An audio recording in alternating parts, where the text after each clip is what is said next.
Okay. So, before we get started, I want to show you something. So, this is Mega Man 6, okay? There's nothing wrong with this. It's a fun game. All the Nes Mega Mans follow the tried and true formula and didn't really budge. A few tweaks here and there, but if it ain't broke, don't fix it, right? Fucking wrong! This is Mega Man X, okay? It takes everything from the previous games and dials it up to 11. Sliding, jumping, speeding. Music, amazing. Action, jam-packed. I hope you have your attention, because today we're looking at this gem. Don't get me wrong, the game at its core still sticks to the tropes of the series, but it's breathing a breath of fresh air into it. If you break it down, it's still 8 levels, 8 bosses, then a collection of harder bosses, and then the main head honcho, who at least this time is Sigma and not Dr. Wily. So we still run, jump and shoot, but it's so much more multi-layered. It's faster. There's not just running from left to right anymore. There are vehicles, adding a sprinkling of variety to your exploration.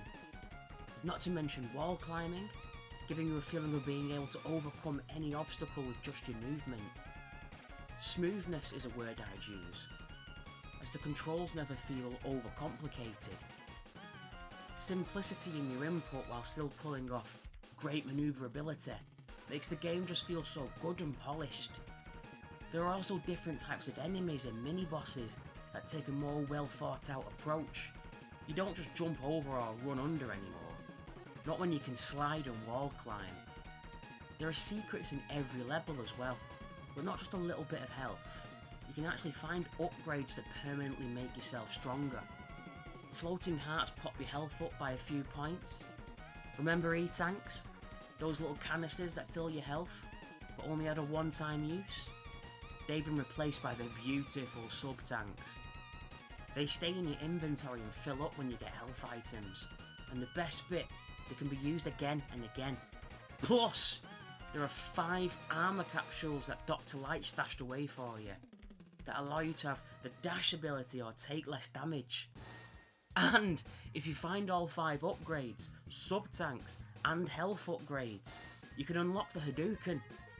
You know, Ryu's special move in Street Fighter. It's an insta-kill move if you have full health. X even has a little Hadouken. So much to do in this game. There is apparently a huge story to this game, but I'm guessing it's in the game's manual or just the opening, because I did a bit of research while looking into the game, and the complexity of the story doesn't come across in the gameplay, like, at all. We have capsules, X sealed away, artificial intelligence, free will, man's inhumanity to man, but I don't care. It doesn't detract from the game at all. You don't feel any less motivated to wreck the enemy's shit. We have a whole new cast of colourful and well-designed bastards to overcome. They're all based on animals this time around. I feel like they're more of a spectacle this time with special moves and abilities. You feel like you're actually taking on super beings. We have Chill Penguin with his shotgun ice, Spark Mandrill with his electric spark, Armoured Armadillo with his rolling shield, Launch Octopus with his homing torpedoes, Boomer Koanga with the boomerang cutter, Sting Chameleon with his chameleon sting, Storm Eagle and the Storm Tornado, and Flame Mammoth with his fire wave. I would like to point out that the underwater boss is no longer some little pushover. Bubble Man has been redeemed by the double hard launch octopus. He'll turn you inside out unless you're prepared. But they're all still excellent end of level challenges. Except for Spark Mandrill. A strong breeze and a kick in the knackers and he's out for the count.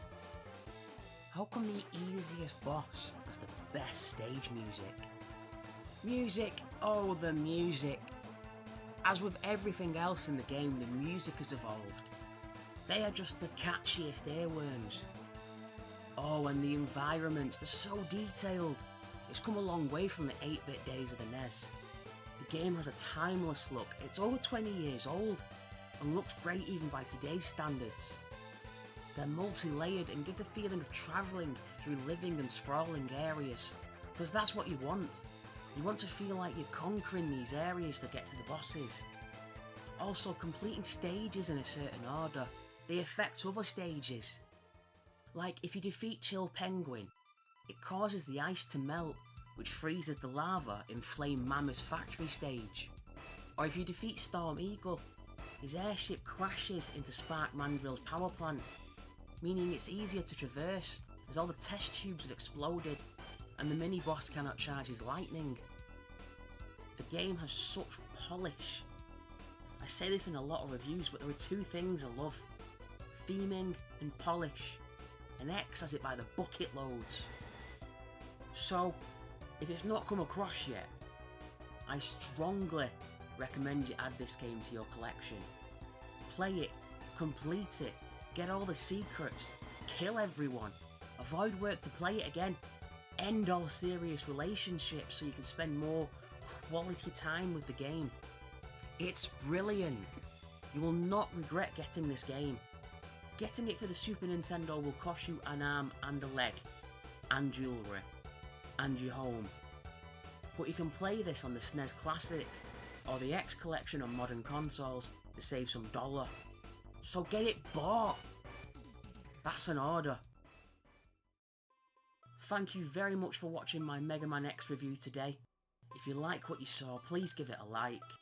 I publish new videos every Friday, and if you want to see more, please subscribe and ring that bell to let you know when new videos are available. See you next week.